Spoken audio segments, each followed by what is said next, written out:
Hey! Alors, salut à toi et bienvenue dans cette nouvelle vidéo. Alors aujourd'hui, pour poser un peu le truc, je vais te parler du pourquoi on est devenu nomade, comment on a fait, etc. etc. Donc, reste avec nous, je t'explique tout ça après le générique.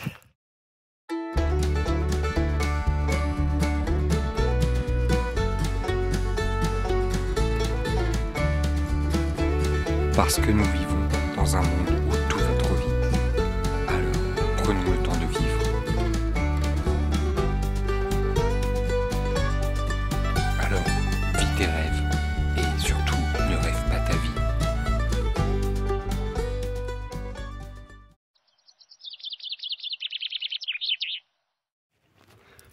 Wouh! Alors déjà, je vais t'expliquer un petit peu nous, notre vie d'avant, etc. Alors, nous, ça fait 3 ans qu'on est nomade, ça fait 3 ans qu'on vit entièrement sur la route. Et je vais pas te mentir, c'est quand même super cool. Regarde-moi ça. Aujourd'hui, on est posé près d'un lac, on a des oies qui passent au-dessus de nous, on a des cigognes, enfin, voilà, on a un peu toute la faune. D'ailleurs, les oies veulent se faire entendre. Voilà. Donc, avant ces 3 ans de nomadisme, avant ces 3 ans, du coup, si tu veux, nous, on avait une vie classique. On avait un emploi chacun, on vivait dans une petite maison dans une cour de ferme dans l'Oise. En fait, on avait un peu tout pour être heureux, quoi.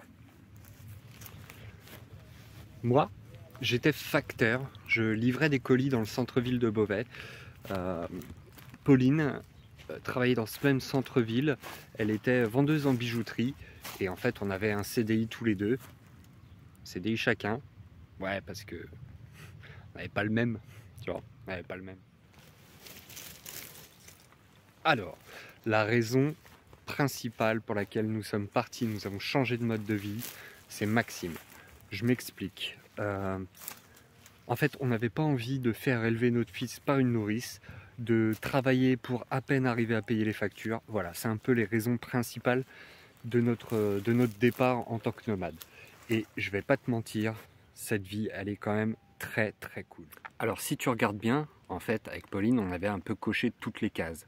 Quand je dis cocher toutes les cases, on avait la maison, certes en location, mais on avait la maison, on avait la voiture, on avait le travail. Voilà, on avait un peu tout pour être heureux dans une vie de sédentaire aujourd'hui. Le problème, c'est que quand tu as tout ça, tu es vite enfermé dans des cases. Tu es comme ça, tout oppressé à être enfermé dans des cases. Et franchement, c'est pas trop notre truc d'être enfermé comme ça. Donc on s'est dit avec Pauline, mais comment on peut faire? Qu'est-ce qu'on peut faire pour sortir de ces cases? Alors on a pas mal réfléchi. On a encore réfléchi. Encore. Finalement, pour sortir de ces cases, on s'est posé des simples questions. On s'est dit, mais qu'est-ce qu'on aime? Qu'est-ce qu'on a envie de faire? Alors, Pauline comme moi, on aime la nature, on aime le voyage, et surtout, on ne tient pas en place. Vraiment, on ne tient pas en place. Rester à aller bosser tous les jours dans la même ville, dans la même société, avec les mêmes gens, c'est pas notre truc. On tient 1 an, 2 ans, 3 ans maximum, et puis après, ça marche plus, quoi. Où tu te caches? Où tu te caches? Ah, ça y est, je t'ai retrouvé. Alors, du coup, à cette même époque, il y avait le phénomène van life. Le phénomène van life, ça a été un bon point de départ pour nous, on va pas se mentir. On s'est dit, waouh, ça a l'air cool, bouger tous les jours, tout ça. Même si aujourd'hui, je vais pas te mentir, je dis pas qu'on est des vanlifers, je dis toujours qu'on est des nomades parce qu'on vit à temps complet et c'est pas juste un petit trip par-ci par-là. Voilà. Maintenant, j'ai rien du tout contre les vanlifers, j'ai rien du tout contre la van life. C'est juste que c'est un terme qui me convient pas et qui est aussi à la mode. Et avec Pauline, la mode, c'est pas notre truc. Mais alors, pas notre truc. Et donc, tu l'auras bien compris que quand tu vois van life sur mes posts, mes tags ou autres, bah c'est juste pour le référencement parce que toi qui es derrière ton écran et la plupart des gens derrière leur écran, quand ils pensent à regarder un petit peu des trucs de voyage, et bah le premier truc qu'ils tapent c'est van life.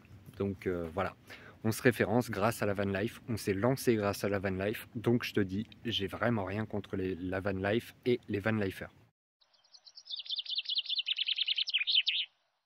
pour les recherches, on a commencé à regarder un petit peu la vie en van, la vie en camion aménagé, la vie en camping-car. On a même regardé la vie en bateau, c'est-à-dire voilier, péniche, etc. Et donc pour diriger notre choix, eh ben, ça a été simple. On s'est dit, bon, on va y vivre à l'année, on va y passer tout notre temps, beau temps comme pluie. Qu'est-ce qu'on fait? Qu'est-ce qu'on a envie? Alors du coup, on a regardé un petit peu pour les vannes. Les vannes, c'est bien, mais tu tiens pas debout dedans. Et quand il te fait une semaine de pluie, si tu veux, t'as pas envie de rester une semaine assis, surtout qu'on a quand même un enfant de 4 ans, bientôt 5, et on a aussi 2 chiens. Donc si tu veux, c'était pas le bon plan. Camion aménagé, c'était une bonne solution. Le problème, c'est que ça reste assez cher. Après, tu as la solution d'acheter un camion vide et de le faire toi-même. Mais pour une première, on n'avait pas envie de faire ça. Donc, on n'a pas fait ça. Je vais passer directement sur les bateaux. Alors, pour ma part, j'ai pas trop le pied marin, Pauline non plus. Donc, si tu veux, quand tu te renseignes sur des bateaux, le choix, il s'est vite arrêté. Quand même, la péniche, c'est relativement tranquille sur les canaux, etc. Donc, on aurait pu, mais on n'a pas fait ça. Donc ensuite, on s'est dirigé sur les camping-cars. Voilà, les camping-cars. Et là, on s'est dit, ah ouais, les camping-cars, les vieux camping-cars, tu sais, ceux que tu peux réparer au fin fond d'une contrée, là-bas, je ne sais où, là. Parce qu'il y a toujours un mécano qui sait le faire et qui n'a pas besoin d'une valise et tout pour réparer. Ça, c'est pas mal. Et en plus, l'avantage, c'est qu'ils sont pas chers. Et il y a encore un autre avantage, c'est qu'ils sont prévus pour vivre dedans. Enfin, vivre, pas spécialement, peut-être pour les vacances et tout, mais si tu veux, tu as la cuisine, tu as un frigo, tu as des toilettes, tu as une douche, même si nous, on a rechangé le toilette en toilette sèche, mais enfin, tu as tout ce qu'il faut, tu as tout le confort dedans pour pouvoir t'épanouir. Donc, on s'est dirigé vers les camping-cars. On s'est mis à rechercher des camping-cars sur le Bon Coin, sur d'autres sites, etc. On a fini par trouver notre bonheur au bout de plusieurs mois. Donc c'était un véhicule qui se trouvait à Briançon. Donc je suis monté à Briançon, je suis parti en Blablacar. Je suis arrivé là-bas assez tard, donc j'ai dû dormir en hamac dehors. En plein mois de février, à Briançon, il fait pas très chaud. Bref, j'ai passé une nuit de merde, j'arrive là-bas, je visite le véhicule, il me paraît correct, sachant que j'y connais rien en mécanique. Bref, je le ramène, je le montre à notre ami mécano. D'ailleurs, si tu te reconnais, merci.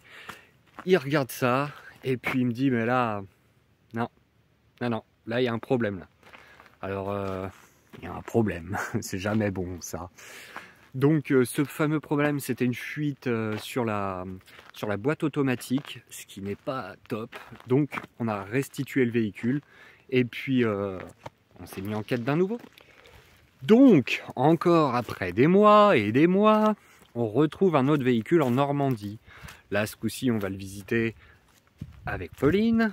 On va voir ça. On arrive là-bas, on fait le tour, le véhicule nous plaît. Bref, on repart avec. Et ce coup-ci, tout va bien. On l'a même surnommé Walter. Alors, Walter pour 2 raisons. La première raison, c'est la raison de Pauline. C'est parce que Pauline kiffait une série qui s'appelle Fringe. Donc c'était pour Walter Bishop, l'acteur de Fringe. Et pour moi, tu l'auras deviné, camping-car, Walter, si je te dis un petit indice, Walter White. Allez, tu me dis tout ça en commentaire, pour quelle raison j'ai choisi ce nom. Et puis évidemment, une fois rentré, il a fallu qu'on se bouge le cul. Eh ouais, faut qu'on se bouge le cul. On avait quelques petites réparations à faire, mais là on le savait. On avait aussi des améliorations à faire et puis le mettre à notre goût, donc c'est-à-dire des peintures, des trucs comme ça. Donc on a dû faire tout ça, mais pas que, parce que avant de partir évidemment, on avait aussi des trucs à faire, du style des démarches administratives, du style vider notre appartement qui n'était pas une mince affaire. Donc on a dû se mettre à vendre, donner toutes nos affaires, stocker aussi, merci aux gens qui nous ont aidés à stocker. Et du coup, c'était quand même un sacré saut dans l'inconnu.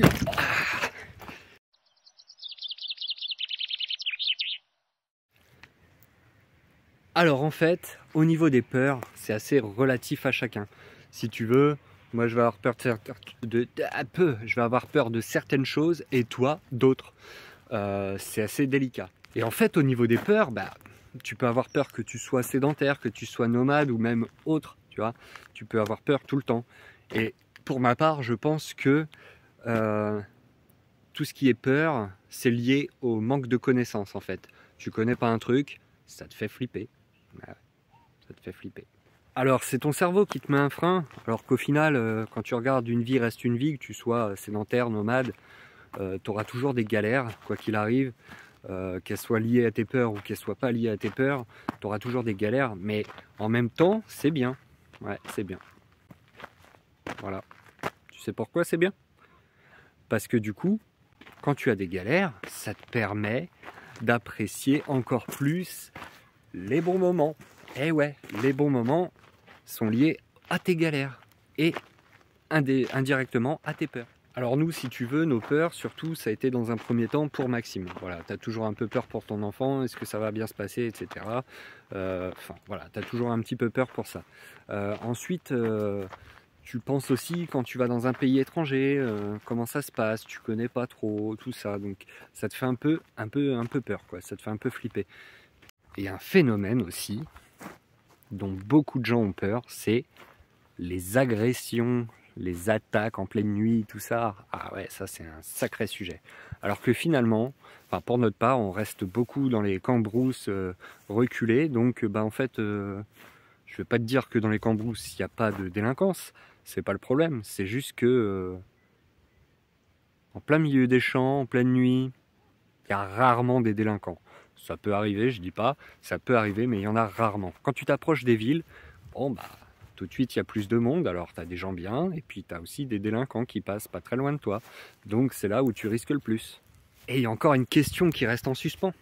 Eh ouais, et oui forcément, et pas des moindres. De quoi va-t-on vivre? Allez, je te laisse.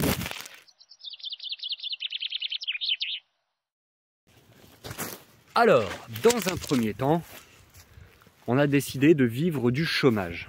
Alors voilà, tu vas peut-être dire, ouais, vous êtes des profiteurs, nanana. Mais en fait, on a cotisé pour tout ça. Donc, quand tu regardes bien, on profite de ce qu'on a cotisé aussi. Et puis, c'était aussi l'occasion pour Pauline de faire une formation, de pouvoir lancer son activité. Ça nous laisse du temps. Et le temps, non, c'est pas de l'argent. Enfin, pour certains, si.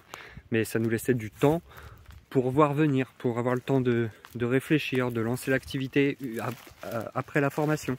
Donc c'est pas négligeable. Je vais faire juste une petite aparté. Donc Pauline a fait une formation de thérapeute holistique. Alors par contre, je t'en dis pas plus aujourd'hui, mais je te ferai une vidéo bientôt. Alors, le temps où Pauline était en formation, tu vas te dire, mais toi, qu'est-ce que t'as foutu? Eh ben alors moi, qu'est-ce que j'ai foutu? J'ai eu un rôle très important. Je suis devenu papa au foyer, ce qui n'était pas forcément très simple. Je m'occupais de Maxime pendant que maman était à sa formation, pendant que maman n'était pas là. Et j'ai aussi eu un deuxième rôle, instituteur des écoles. Et ouais, et laissez-moi vous dire que c'est un métier, hein, l'un comme l'autre, hein, papa au foyer, tout comme instituteur. Hein. Ouais. D'ailleurs, je vous tire mon chapeau les gars. Et les filles. Ouais, les gars et les filles, parce qu'il y a les deux. Les deux. Alors donc ouais, on a décidé de faire l'instruction en famille à Maxime, parce que c'est bien beau de se dire, bon allez, on se casse, on veut une vie différente, on se tire, allez, vas-y, on se barre. Mais pour ça, il faut aussi faire l'école à ton enfant, du moins l'instruction, c'est ce qui est obligatoire en France. Donc on s'est mis à faire ça. Alors après, Maxime a 4 ans, si tu veux, c'est pas un niveau de fou non plus. Donc pour le moment, on est capable. Plus tard, on verra. On a aussi cette chance que Maxime soit très demandeur. Donc il nous a demandé à apprendre à lire, à apprendre à écrire. Il adore dessiner, il apprend plein de choses sur la nature. Et c'est encore plus facile pour nous, sachant qu'on est tout le temps entouré de paysages comme ça et qu'on est tout le temps dehors, on va dire. C'est encore plus facile pour nous. Et il y a encore un autre point positif. Et ouais, un autre point positif. L'autre point positif, c'est que tu rencontres sur ta route des gens qui sont pas forcément du même pays que toi, qui parlent pas forcément les mêmes langues que toi, et des fois c'est même toi qui es dans un autre pays. Donc à 4 ans et demi, 5 ans, bientôt 5 ans, Maxime sait déjà parler anglais, français, ça c'est mieux, parce que sinon on se comprendrait moyennement. Et il parle aussi un petit peu espagnol. Et il parle suisse. Je sais pas si c'est le bon accent. C'était peut-être québécois ça. Je sais pas. Les débuts du voyage ont été simples et difficiles en même temps. Difficile, j'entends par là, t'as jamais vécu en camping-car, tu sais pas ce que c'est, tu sais pas comment ça se passe. Tu passes de tu veux de l'eau, tu allumes un robinet, tu as de l'eau illimitée, tu veux de l'électricité, pareil, tu appuies sur un bouton, tu as de l'électricité en illimité, à faut faire gaffe à toutes tes ressources. Ça, c'est pas vraiment évident au démarrage. Après, on s'y fait bien, hein, je vais pas vous mentir, on s'y fait bien. Et puis, je pense que côté écologie, c'est plutôt pas mal de restreindre un peu ses ressources. On a aussi du coup mis un toilette sèche dans notre premier véhicule, dans notre second aussi. On a mis un toilette sèche, alors il n'y a aucune odeur, vraiment aucune odeur. Et tu as un super avantage, c'est que tu n'utilises pas 7 à 10 litres d'eau pour faire partir ton caca et pouvoir lui dire « Hey, salut !» Et en même temps, c'était facile parce que si tu veux, nous, alors je parle pour notre part, hein, mais avec Pauline, quand on est ensemble, ça se passe bien. Dès qu'on n'est pas ensemble, c'est un peu plus compliqué. J'entends par là, notamment pour le boulot ou ce genre de choses. Et on a aussi l'avantage d'être en famille. On est avec nos petits chiens, on est avec notre enfant, notre femme, dans des paysages merveilleux. Je vais pas te mentir, au début, les tout premiers mois, ça a été les vacances totales. Mais alors vraiment les vacances totales. Alors dans un premier temps, avec Pauline, on a décidé d'entreprendre un tour de France. On s'est dit, quitte à voyager, alors c'est bien de voir l'Europe, de voir le monde, d'autres continents, enfin bref, c'est toujours bien aussi de connaître le pays dans lequel tu vis, dans lequel tu as grandi. Et c'est aussi bien pour Maxime de lui montrer un peu le pays dans sa globalité. J'entends dans sa globalité, forcément on ne fera pas toutes les régions, tous les villages, mais de voir plus d'une région dans son pays d'origine. Et puis en fait, on s'est retrouvé à ce que nos plans soient contrariés. Quand je dis contrariés, c'était pas gênant, hein, bien loin de là. On a rencontré un couple de Suisses alors qu'on était en Normandie et on les a suivis donc de la Normandie jusqu'à la frontière espagnole et on est passé en Espagne avec eux. Donc il y a 2 ans, on est déjà passé en Espagne aussi. Ensuite, je vais te faire un petit topo rapide, mais on a dû remonter en France pour des histoires de papier.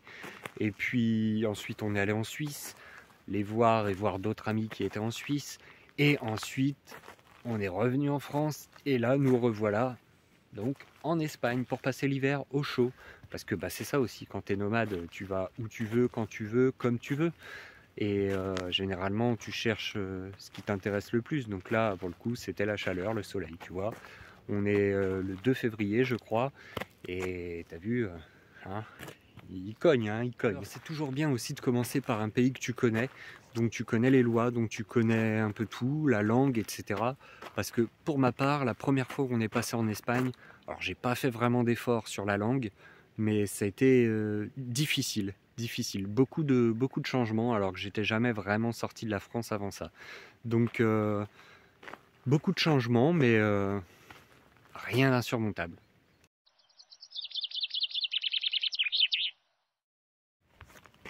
Petit 6, les rencontres. Alors les rencontres, c'est quand même un truc qui est assez cool. C'est vraiment une très grosse partie du voyage. C'est un truc qui te fait voir beaucoup de choses, beaucoup de cultures. Et souvent, quand c'est des voyageurs ou autres, tu as une ouverture d'esprit qui est dingue. Parce que ce sont des gens qui ont voyagé, qui ont vu d'autres cultures, d'autres choses. Et donc, ils ont énormément à t'apporter. Pour ma part, dans notre vie sédentaire, j'avais vraiment jamais vu ça. Mais alors, vraiment jamais vu ça. Et rien que pour ça, ça vaut le voyage. Maintenant, je peux dire que ces gens qu'on a rencontrés, c'est pas des potes, c'est pas des copains, c'est des amis, voire la famille pour certains. Ah, te voilà là. Alors, maintenant que je t'ai trouvé, comment on trouve nos spots?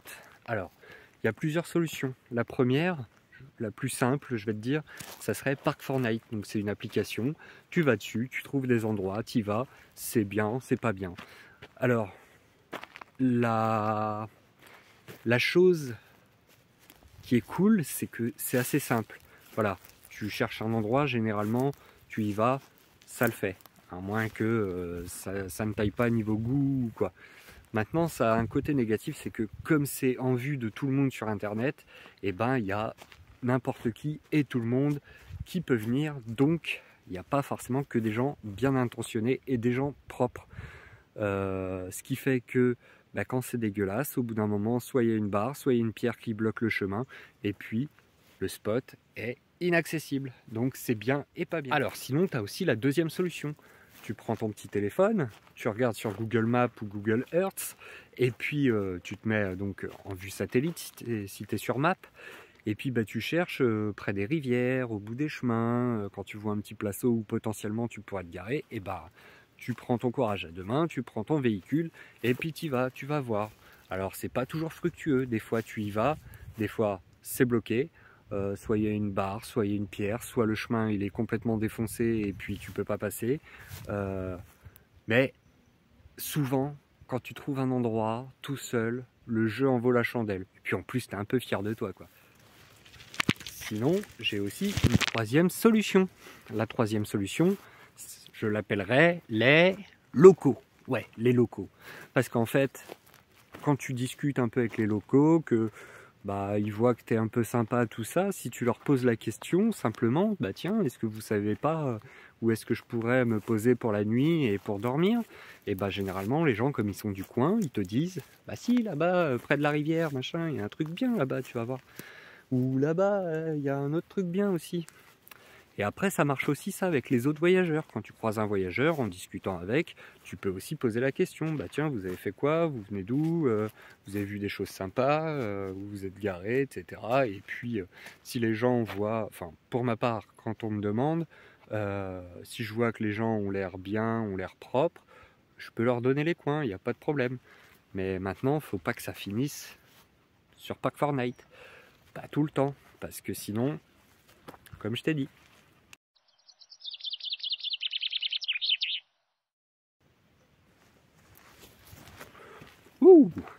alors, pour trouver l'eau, c'est simple. On a encore une fois quelques techniques. Soit on utilise Park4Night qui te met les points où tu peux trouver les aires de camping-car, donc l'eau gratuite, payante, etc.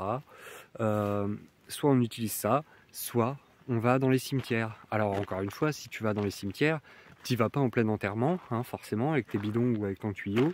Et puis il y a une autre truc à respecter aussi, c'est que tu vas pas non plus quand il y a l'employé municipal qui est là et qui est en train de bosser. Tu vas pas remplir les bidons de ton camion, à moins que tu lui poses la question gentiment et que tu lui demandes. Dans ces cas-là, pourquoi pas?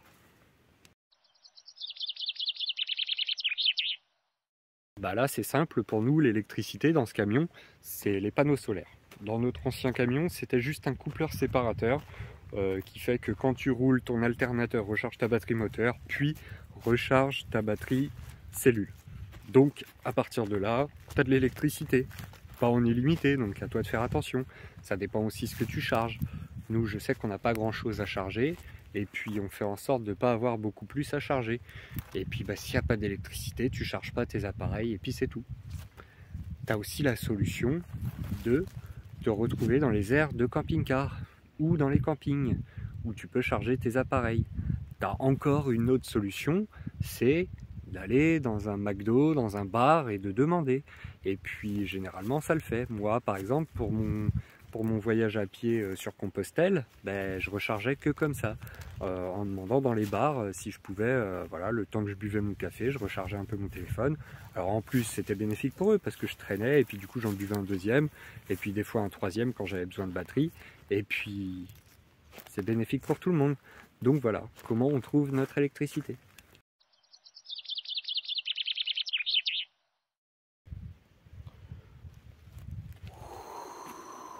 Eh ouais, je suis là. Alors, comment on vide nos cuves d'eau sale et nos toilettes? C'est assez simple. Encore une fois, on utilise les aires de camping-car, malgré le fait qu'on utilise plutôt des produits biodégradables. Je trouve que ça se fait pas de vider ça près du lac, près de la rivière, sur un chemin. Tu te mettras à la place du mec qui habite juste à côté et qui te voit vider les cuves. Lui, il en sait rien que tu utilises des produits biodégradables ou pas, il sait pas, tu vois. Il sait pas, et même si c'est le cas et que tu fais pas de mal à la nature, c'est pas top quoi, c'est pas top. Donc si tu fais ça, fais pas ça aux yeux de tout le monde, tu vois déjà. Parce qu'en plus, il y en a qui vont pas se dire que tu utilises des produits biodégradables, et il y en a qui vont se dire, ah lui il le fait, moi je vais le faire aussi. Sauf que cette personne-là utilisera peut-être des produits nocifs pour l'environnement. Et donc, on utilise, comme je te disais, les aires de camping-car, les campings, tout ça, enfin, plus les aires de camping-car pour notre part. Après, je sais pas s'il existe d'autres choses. Si tu en connais d'autres, n'hésite pas, tu me dis en commentaire. Tu me vois pas, hein? Contre-jour, ça c'est bien. Mais si tu me vois pas, t'as pas l'impression de me voir. Et donc, on se voit pas. Ouais, c'était bizarre comme phrase. Mais bref, je vais quand même la garder pour le montage. Alors du coup, est-ce qu'on est prêt à redevenir sédentaire?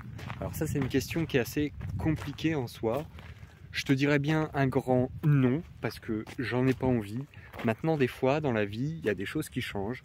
Des fois, tu n'as pas le choix, etc. Pour le moment, c'est un grand non. On a quand même la réflexion au niveau de l'école. Pour le moment, on est capable de faire l'instruction à notre enfant. Un petit peu plus tard, est-ce que ça sera toujours le cas? Est-ce que ça sera toujours possible pour nous?